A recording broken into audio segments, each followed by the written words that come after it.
Puji nama Tuhan. Shalom jemaat dikasih Tuhan. Shalom. Shalom. Pagi hari ini kita bersyukur kepada Tuhan. Amin. Mari Bapak Ibu dikasih Tuhan, sebelum kita mulai ibadah kita satukan hati, kita mau berdoa. Kami bersyukur Tuhan pagi hari ini buat kebaikan-Mu dalam kehidupan kami Bapa. Kami sungguh bersyukur Tuhan atas kasih setia-Mu yang melimpah dalam kehidupan kami Tuhan. Tuhan, kami percaya Tuhan Yesus, Engkau akan mencurahkan Roh Kudus-Mu atas setiap kami Tuhan. Dan Roh Kudus-Mu yang akan menuntun kehidupan kami Bapa dalam setiap langkah kami Tuhan. Bapa, terima kasih buat pagi hari ini. Engkau membuktikan bahwa Engkau Allah yang hidup dan Engkau naik ke surga. Terima kasih Tuhan Yesus, terima kasih Roh Kudus.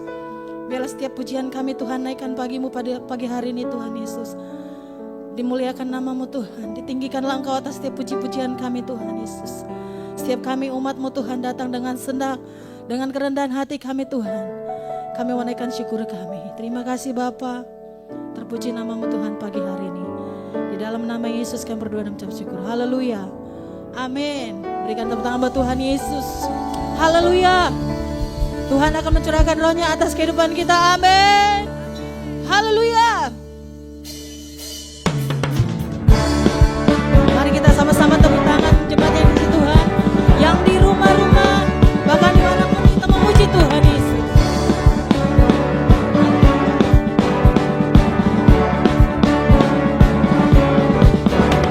Tuhan curahkan Roh-Mu atas manusia di bumi, biar anak-anak-Mu menyampaikan nubuatan, mimpi dan penglihatan, nyatakan isi hati-Mu, biar iman kami bangkit, surga nyatakan kedahsyatan hari-Mu.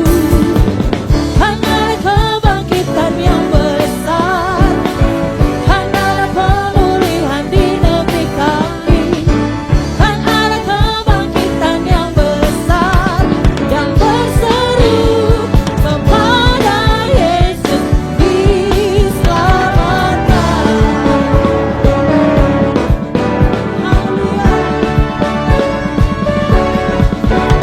Tuhan curahkan Roh-Mu atas manusia di bumi, biar anak-anak-Mu menyampaikan nubuatan, mimpi dan penglihatan, nyatakan isi hati-Mu, biar iman kami bangkit, surga nyatakan kedahsyatan hari-Mu. Kan ada kebangkitan yang besar, kan ada pemulihan di negeri kami, kan ada kebangkitan yang besar, yang berseru kepada Yesus diselamatkan.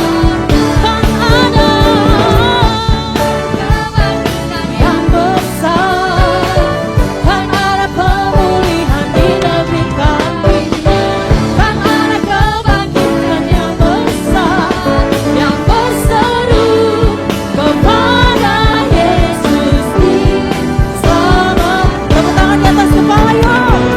Kan ada kebangkitan yang besar, kan ada pemulihan di negeri kami, kan ada kebangkitan yang besar, yang berseru kepada Yesus diselamatkan, yang berseru kepada Yesus diselamatkan, yang berseru kepada Yesus diselamatkan.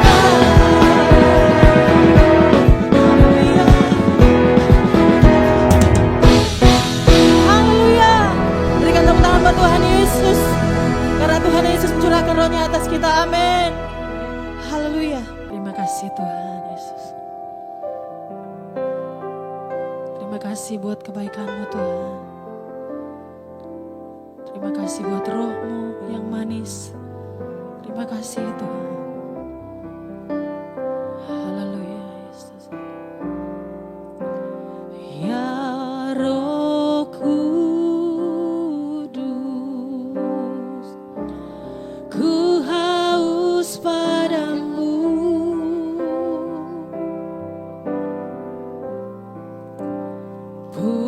Puaskan sekarang kerinduanku.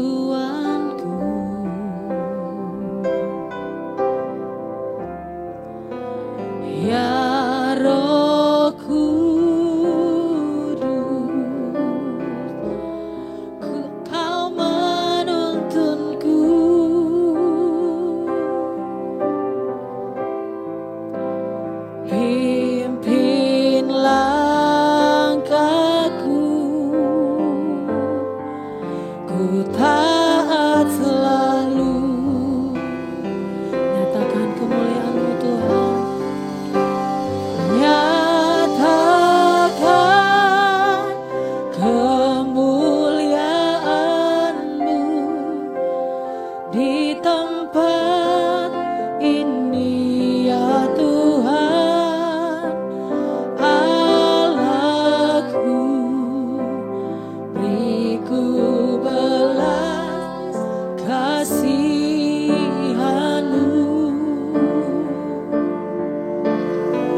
Biarlah bangkitkan roh kami ya Tuhan.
Baik jemaat yang kasih Tuhan, kita akan sama-sama mendeklarasikan arti Pentakosta ketiga. Tuhan Yesus memberkati.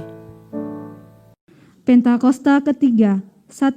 Pentakosta ketiga adalah pencurahan Roh Kudus yang dahsyat di zaman ini, melebihi yang terjadi di Azusa Street.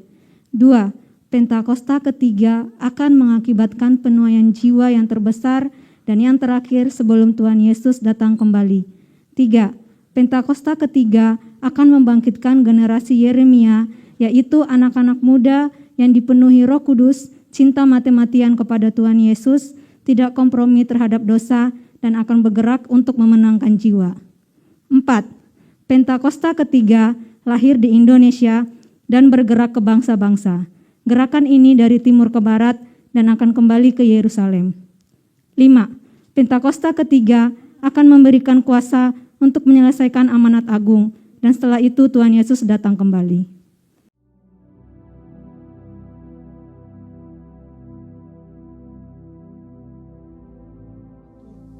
Shalom semuanya. Pada tanggal 17 Agustus 2025, kita merayakan ulang tahun kemerdekaan Republik Indonesia yang ke-80 tahun. Tuhanlah yang memberikan kemerdekaan bagi Indonesia dari segala bentuk penjajahan. Dirgahayu Republik Indonesia. Keadaan dunia secara global sedang tidak baik. Seperti yang saya sampaikan sejak awal tahun 2025, bahwa sekarang kita berada di tahun 2025, tahun yang sukar, sulit, peperangan, bencana alam, ketidakpastian, krisis ekonomi yang semakin intens. Kita harus banyak berdoa untuk Indonesia. Janji Tuhan dalam 2 Tawarikh 7 ayat 13 dan 14 berkata, bila mana aku menutup langit sehingga tidak ada hujan, dan bila mana aku menyuruh belalang memakan habis hasil bumi, dan bila mana aku melepaskan penyakit sampar di antara umatku, dan umatku yang atasnya namaku disebut, merendahkan diri, berdoa dan mencari wajahku, lalu berbalik dari jalan-jalan yang jahat, maka aku akan mendengar dari sorga dan akan mengampuni dosa mereka serta memulihkan negeri mereka. Haleluya! Damailah Indonesiaku, Damailah Indonesiaku, lawatan Allah terjadi. Damailah Indonesiaku, damailah Indonesiaku.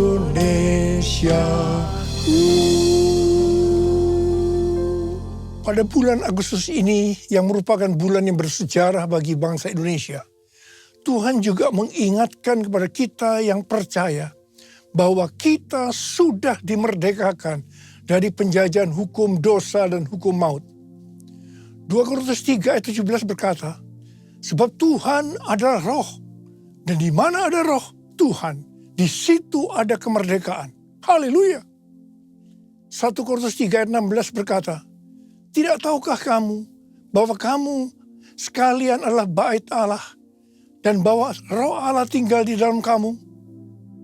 1 Korintus 6 ayat 19 dan 20 berkata, atau tidak tahukah kamu bahwa tubuh kamu semua adalah bait Roh Kudus yang tinggal di dalam kamu, roh yang kamu peroleh dari Allah, dan bahwa kamu bukan milik kamu sendiri, sebab kamu telah dibeli dan harganya telah lunas dibayar.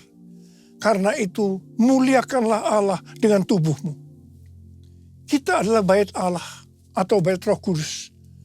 Karena itu kita sudah dimerdekakan dari hukum dosa dan hukum maut. Karena kita adalah bait Allah atau bait Roh Kudus, maka tubuh ini bukan milik kita sendiri. Kita telah dibeli dan harganya telah lunas dibayar. Karena itu muliakanlah Allah dengan tubuhmu. Kita dibeli dari tangan iblis dengan darah Tuhan Yesus. Ya, sebelum kita percaya kepada Tuhan Yesus, kita dibawa kekuasaan iblis. Setelah kita menjadi orang percaya, kita adalah milik Tuhan Yesus. Karena itu kita harus memuliakan Allah dengan tubuh kita. Galatia 5 ayat 13 berkata, saudara-saudara, memang kamu telah dipanggil untuk merdeka. Namun janganlah mempergunakan kemerdekaan itu sebagai kesempatan untuk hidup dalam dosa. Melainkan layanilah seorang akan yang lain dengan kasih. 1 Petrus 2 ayat 16 berkata, hiduplah sebagai orang merdeka dan jangan menyalahgunakan kemerdekaan itu untuk menyelubungi kejahatan-kejahatan, melainkan hiduplah sebagai hamba Allah. Ayat ini mengingatkan agar kita hidup sebagai hamba Allah, yaitu hidup jujur, tidak berpura-pura. Kita sudah dimerdekakan. Kita yang sudah dimerdekakan, jangan hidup dalam dosa lagi. Kita harus saling mengasihi satu dengan yang lainnya.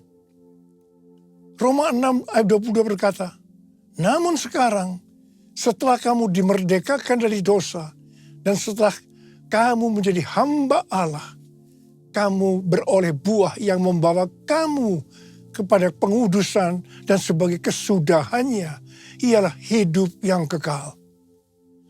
Setelah kita dimerdekakan dari dosa, setelah kita menjadi hamba Tuhan, kita harus berbuah yang membawa kita kepada pengudusan dan terus-menerus dikuduskan. Sehingga menjadi serupa dengan gambarnya. Dan akhirnya kita mendapatkan hidup kekal selama-lamanya. Katakan amin. Dalam Yohanes 8 ayat 31 dikatakan, jikalau kamu tetap dalam firman-Ku, kamu benar-benar murid-Ku. Sebagai orang yang sudah dimerdekakan, kita harus tetap memelihara kehidupan kita agar tetap sebagai orang yang merdeka. Karena itu kita harus hidup sesuai dengan firman-Nya.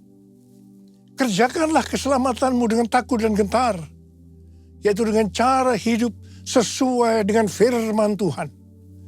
Kalau kita hidup sesuai dengan firman-Nya, maka kita akan mengetahui kebenaran. Dan kebenaran itu yang akan memerdekakan kita. Firman-Mu pelita bagi kakiku, terang bagi jalanku.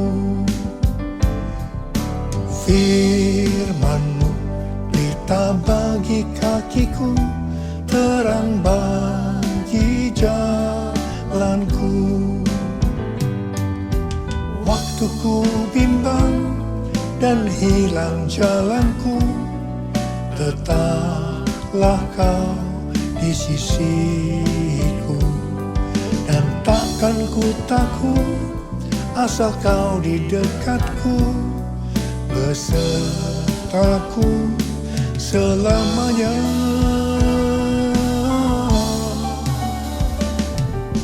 Firman-Mu pita bagi kakiku, terang bagi jalanku, terang bagi jalanku.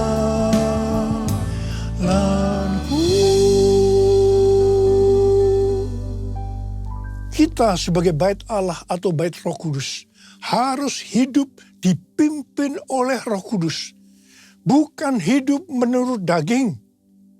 Roma 8 ayat 13 berkata, sebab jika kamu hidup menurut daging, kamu akan mati.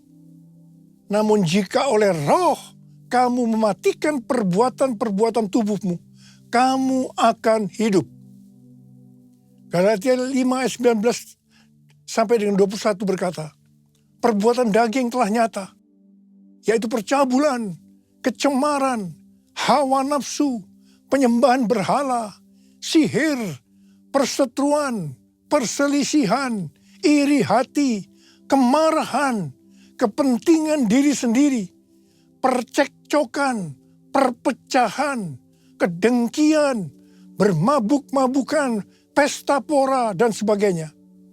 Terhadap semuanya itu kuperingatkan kamu, seperti yang telah kulakukan dahulu, bahwa siapa saja yang melakukan hal-hal demikian tidak akan mendapat bagian dalam kerajaan Allah. Barang siapa milik Kristus Yesus, ia telah menyalibkan daging dengan segala hawa nafsu dan keinginannya. Jikalau kita hidup oleh Roh, baiklah kita hidup juga dipimpin oleh Roh, sehingga akan menghasilkan buah Roh.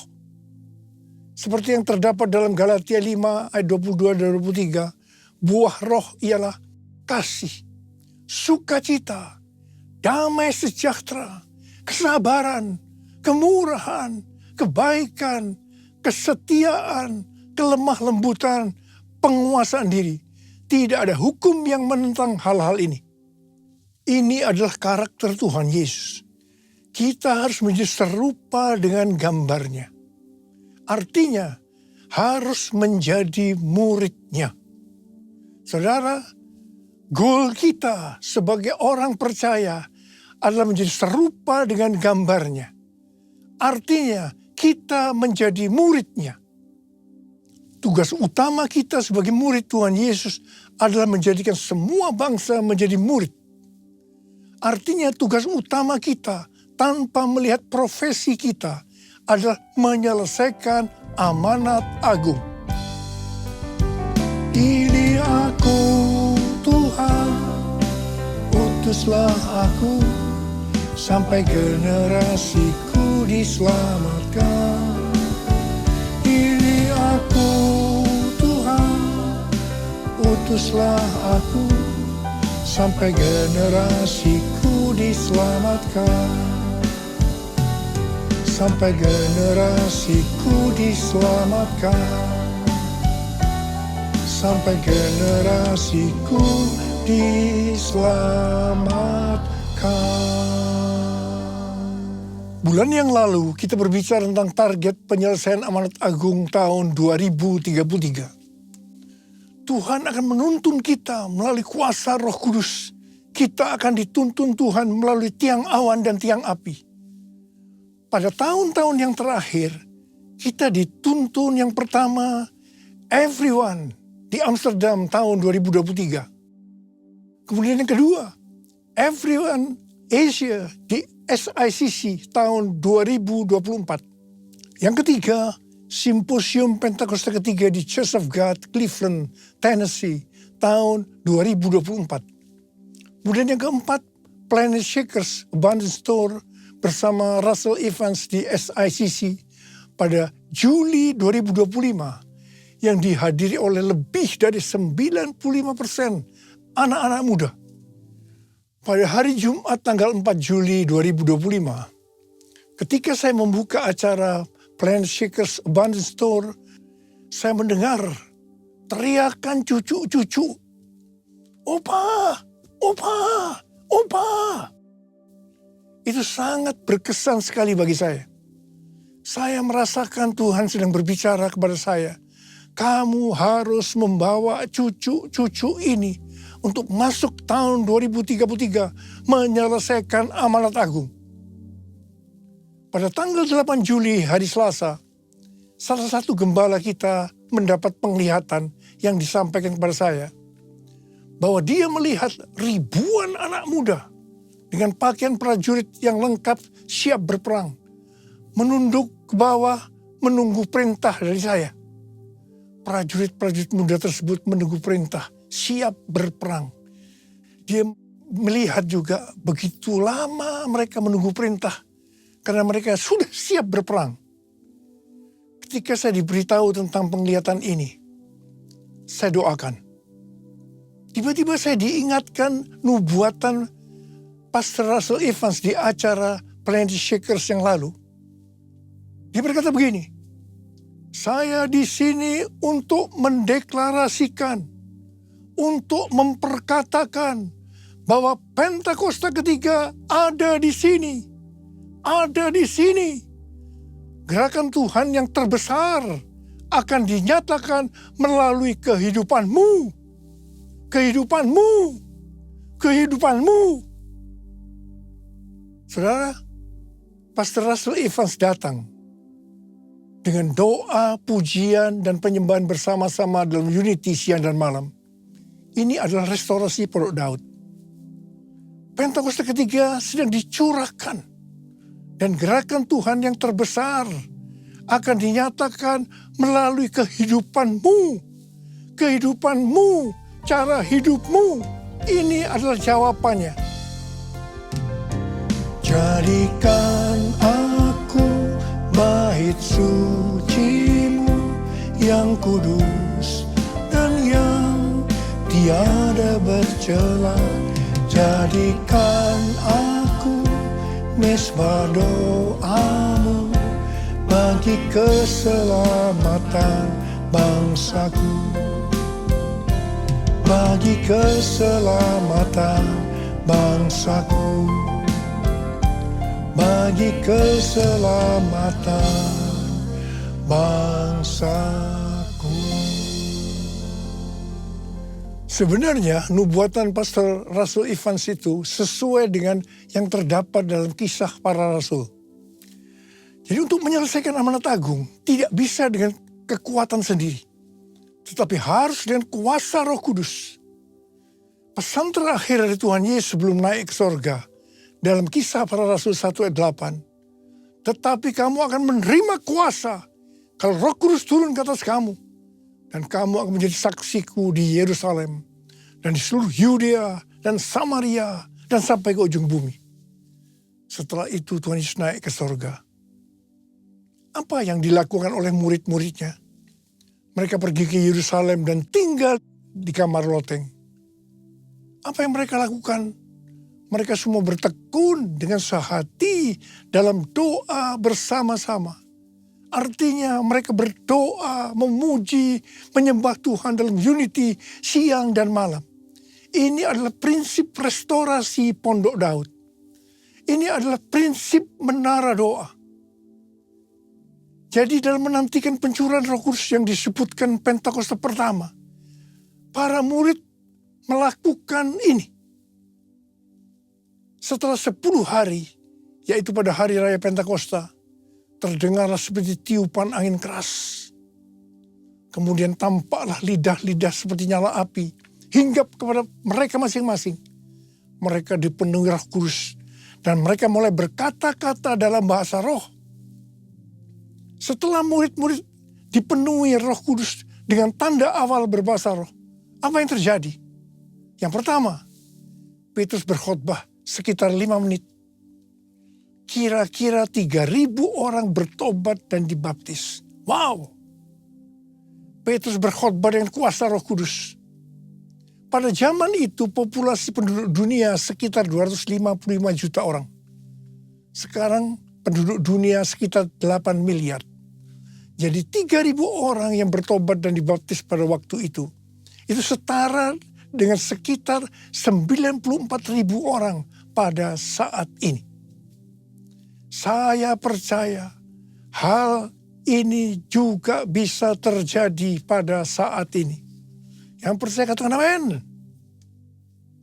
Hal yang kedua, setelah murid-murid Tuhan Yesus dipenuhi dengan Roh Kudus, mereka dipakai untuk menyatakan tanda-tanda dan mujizat. Sehingga banyak orang yang bertobat. Petrus dan Yohanes menyembuhkan orang lumpuh sejak lahir. Bayangan Petrus saja bisa menyembuhkan orang sakit. Sapu tangan atau kain yang pernah dipakai Paulus, jika diletakkan pada orang sakit atau yang dirasuk setan, maka orang itu sembuh. Dalam Markus 16 ayat 15 sampai dengan 18, Tuhan Yesus berkata, bahwa kalau kita pergi untuk memberitakan Injil, maka tanda-tanda dan mujizat akan menyertai kita. Saya teringat sejak tahun 2006 sampai dengan tahun 2019, saya diperintahkan oleh Tuhan untuk mengadakan kebaktian kesembuhan ilahi. Selama 13 tahun ini, saya sudah mengadakan 318 kali kebaktian kesembuhan ilahi. Setiap kali berkhotbah, saya pasti memberitakan Injil. Tanda-tanda dan mujizat terjadi. Saya diizinkan Tuhan untuk melihat dan mengalami mujizat seperti yang dilakukan oleh Tuhan Yesus 2000 tahun yang lalu. Hal yang ketiga, setelah murid-murid Tuhan Yesus dipenuhi dengan Roh Kudus, maka cara hidup mereka berubah sehingga banyak orang yang bertobat. Yang pertama, mereka bertekun dalam pengajaran rasul-rasul dan dalam persekutuan. Bagi kita, ini juga bisa diartikan mereka suka membaca Alkitab. Kalau kita suka membaca Alkitab, ini akan menuntun jalan hidup kita. Hidup benar sesuai dengan firman Tuhan. Kita akan menjadi orang yang berintegritas. Dan itu akan membuat orang lain bertobat. Yang kedua, perubahan cara hidup yang membuat banyak orang bertobat adalah mereka selalu berkumpul, memecahkan roti dan berdoa. Ini bisa diartikan mereka hidup dalam unity dan suka berdoa. Hari-hari ini saya melihat melalui menara doa bahwa ada doa, pujian dan penyembahan dalam unity siang dan malam. Saya percaya kalau Tuhan sudah berikan kepada kita beban untuk berdoa seperti ini, maka ini merupakan tanda bahwa Pentakosta ketiga yang dahsyat akan turun dan akan terjadi penuaian jiwa yang terbesar dan yang terakhir sebelum Tuhan Yesus datang kembali. Yang ketiga, perubahan cara hidup jemaat yang membuat banyak orang bertobat, yaitu karena mereka suka memberi, sehingga tidak ada yang berkekurangan. Hari-hari ini, Tuhan Yesus menghendaki agar kita suka memberi. Tuhan Yesus berkata dalam Lukas 6 ayat 38, berilah dan kamu akan diberi.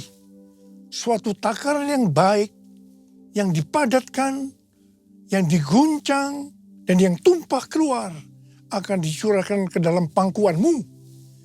Sebab ukuran yang kamu pakai untuk mengukur akan diukurkan kepadamu.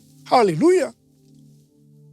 Yang keempat, perubahan cara hidup jemaat yang membuat banyak orang bertobat, yaitu mereka selalu bergembira dan dengan tulus hati sambil memuji Allah. Hidup dengan tulus hati artinya hidup sebagai orang yang berintegritas. Jadi perubahan-perubahan yang terjadi dalam cara hidup jemaat yang membuat banyak orang bertobat adalah yang pertama, mereka suka membaca Alkitab. Yang kedua, mereka suka berdoa dan hidup dalam unity. Dan yang ketiga, mereka suka memberi. Dan yang keempat, mereka suka memuji Allah dan bergembira, tulus hati atau hidup berintegritas. Dikatakan dalam Alkitab bahwa mereka disukai semua orang. Dan tiap-tiap hari jumlah orang yang diselamatkan bertambah. Haleluya. Tuntunan Tuhan untuk menyelesaikan amal agung dengan target tahun 2033. Yang pertama, kita harus lebih banyak lagi berdoa, memuji, dan menyembah Tuhan dalam unity siang dan malam. Waktu kita melakukan ini, pencurahan Roh Kudus dalam era Pentakosta ketiga ini akan terjadi lebih dahsyat lagi. Itu yang akan membuat cara hidup kita berubah. Perubahan cara hidup kita akan mengakibatkan penuaian jiwa yang terbesar dan terakhir. Dan sesudah itu Tuhan Yesus datang kembali. Haleluya. Mari kita angkat tangan kita di hadapan Tuhan. Oh God, I worship you. Oh God, I worship you. Be glorified and magnified. Oh God, I worship you. Sekali lagi. Oh God, I worship you. Oh God, I worship you. Be glorified and magnified. Oh God, I worship you. Mari kita berbahasa roh. Urialala bashandara bara bara bara bara bara bara bara. Urialala bara bara bara bara bara bara bara bara bara bara bara. Urala bara bara bara bara bara bara bara bara bara bara. Tuhan urapi kami ya Tuhan. Urapi kami. Curahkan kuasa Roh Kudus. Kuasa, kuasa, kuasa Roh Kudus. Oh terima, terima, terima, terima, terima, terima. Yesus, terima kasih Tuhan. Terima kasih, terima kasih, terima kasih Bapa. Dalam nama Yesus yang berdoa. Amin.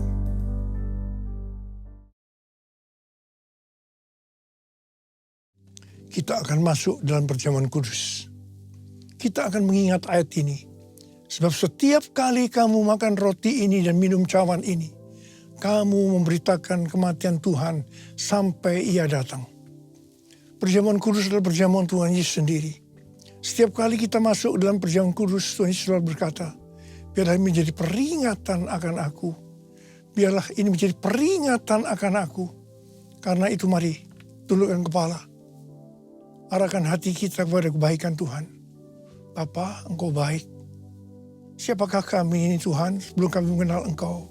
Kami orang berdosa, upah dosa adalah maut, mati Tuhan. Tapi Engkau yang tidak berdosa telah dijadikan dosa oleh karena kami. Engkau harus turun dari sorga mulia, mati ganti kami dengan penderitaan yang luar biasa. Sungguh kalau kami pikirkan betapa baiknya Engkau ya Aba. Engkau jadikan kami sebagai anak-anak-Mu. Engkau tuntun, Engkau bela, Engkau lindungi, Engkau hajar juga kalau kami salah ya Tuhan. Itu Engkau ya Aba. Terima kasih, terima kasih, terima kasih buat semuanya. Tuhan akan memberkati kita melalui perjamuan kudus. Tapi Tuhan mau agar kita makan dan minum dengan cara yang benar. Oleh karena itu mari masing-masing introspeksi. Lihat keadaan dirimu masing-masing. Jangan menyimpan dosa. Kalau ada dosa yang Tuhan ingatkan langsung minta ampun. Ampuni Tuhan saya, ampuni saya Tuhan, katakan. Bapa, Engkau melihat anak-anak-Mu yang sedang minta ampun pada Tuhan. Kasihani mereka Tuhan, ampuni, layakkan kami untuk masuk dalam perjamuan kudus. Kami akan masuk dalam perjamuan kudus dengan hati yang penuh ucapan syukur. Dalam nama Yesus, amin. Mari, angkat roti di tangan kanan kita tinggi-tinggi. Sebab apa yang telah kuteruskan kepadamu telah aku terima dari Tuhan. Yaitu bahwa Tuhan Yesus pada malam waktu Ia diserahkan mengambil roti. Dan sesudah itu Ia mengucap syukur atasnya. Ia memecah-mecahkannya dan berkata, inilah tubuhku yang diserahkan bagi kamu. Perbuatlah ini menjadi peringatan akan aku. Saya dikasih Tuhan, bukankah roti yang kita pecah-pecahkan ini adalah persekutuan kita dengan tubuh Kristus. Mari kita makan dalam nama Yesus.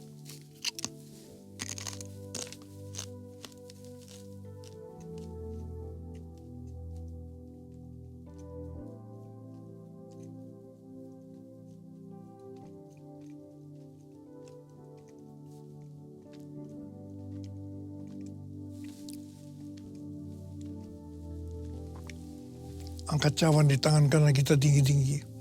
Demikian juga yang mengambil cawan sudah makan lalu berkata, cawan ini adalah perjanjian baru yang dimeteraikan oleh darahku. Perbuatlah ini setiap kali kamu meminumnya menjadi peringatan akan aku. Saudara kasih Tuhan, bukankah cawan pengucapan syukur yang atasnya kita ucapkan syukur adalah persekutuan kita dengan darah Yesus. Mari kita minum dalam nama Yesus.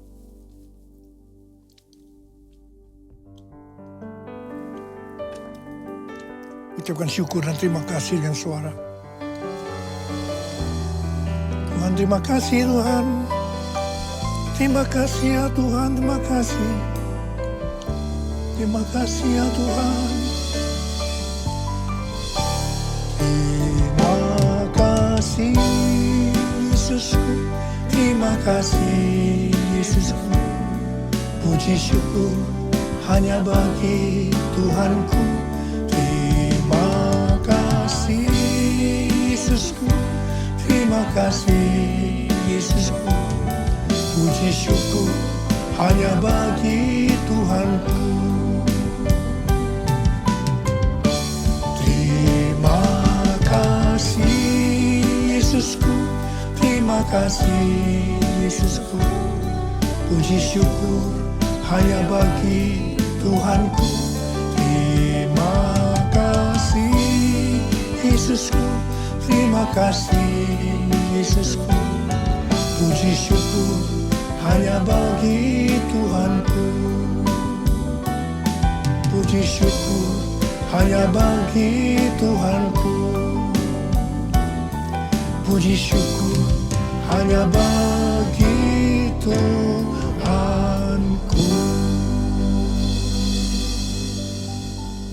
Sekarang terimalah berkat Tuhan. Kasih karunia yang berlimpah-limpah daripada Allah Bapa dalam Anak yang tunggal Yesus Kristus. Persekutuan yang manis dengan Roh Kudus menyertai kita semua mulai hari ini sampai Tuhan Yesus datang menjemput kita di awan-awan dan bahkan sampai selama-lamanya. Yang percaya bersama-sama katakan amin.